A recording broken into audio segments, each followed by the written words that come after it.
वंदनीय हिंदू हृदय सम्राट बाळासाहेब ठाकरे यांचं नाव घेण्याचा अधिकार संजय राऊतांना नाहीये। बाळासाहेब ठाकरे यांनी हिंदुत्वावर आपला पक्ष उभा केला, शिवसेना उभी केली। संजय राऊत, तुम्ही सत्तेसाठी औरंगजेब फॅन क्लबचे मेंबर झाला, औरंगजेब फॅन क्लब चालवण्याचं तुम्ही काम केलं।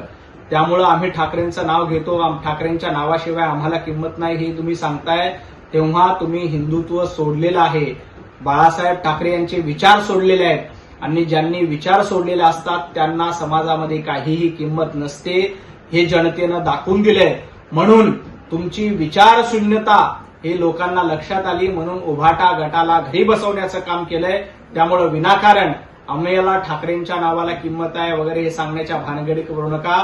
एकाच ठाकरे नावाला किंमत होती, ते नाव म्हणजे वंदनीय हिंदू हृदय सम्राट बाळासाहेब ठाकरे। संजय राऊत, तुमच्या नावाला काहीही किंमत नाही।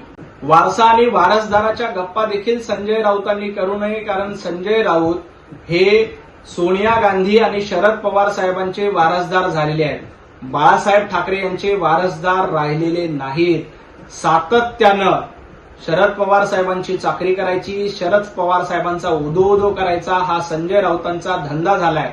त्यामुळं आम्ही ठाकरेचे वारसदार आहोत हे सांगण्याच्या भानगडीत पडू नका।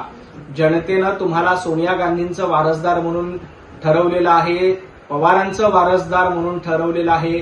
उद्धवजी ठाकरे यांच्याकडे मीठ खायचं आणि पवार साहेबांचं आणि सोनिया गांधींची चाकरी करायची हा तुमचा धंदा झालेला आहे। हा धंदा जनतेने ओळखलाय।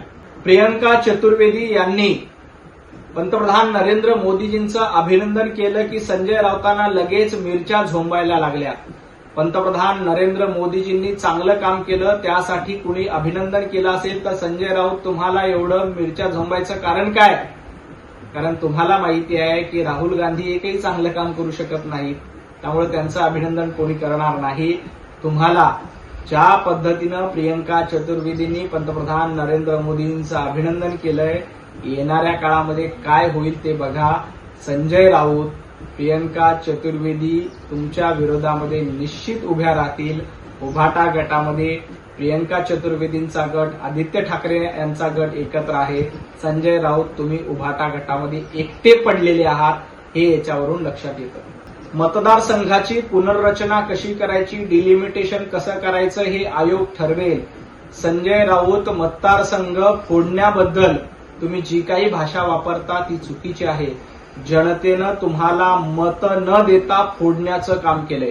विधानसभेच्या निवडणुकीला देखील मत न देऊन तुम्हाला जनतेने फोडलंय। महापालिकेच्या निवडणुकीत मत न देऊन तुम्हाला फोडलंय। जिल्हा परिषदेच्या निवडणुकीत देखील जनतेनं मत न देता तुम्हाला चपराक लगावलेली आहे। मतदारसंघाची पुनर्रचना, डिलिमिटेशन योग्य पद्धतीनं केलं जातील, रिझर्वेशन देखील योग्य पद्धतीनं टाकले जातील। आणि तुम्ही केव्हापासून मतदारसंघाची चिंता करतायत? संजय राऊत, तुम्हाला एकही मतदारसंघ नाही। ज्यांना मतदारसंघच नाही, जे ना लोकसभेची निवडणूक लढले, ना विधानसभेची निवडणूक लढले, ना महापालिकेची साधी निवडणूक लढले, त्यांना मतदाराबद्दल किंवा मतदारसंघाबद्दल चिंता असायचं कारण काय? मतदारसंघ कसेही पडले तर संजय राऊत, तुम्ही काय वॉर्डाच्या निवडणुकीत देखील जिंकून येऊ शकत नाहीत। त्यामुळे मतदारसंघ पुनर्रचनेची चिंता संजय राऊतांनी करू नये आणि उभाटा गटाने देखील करू नये।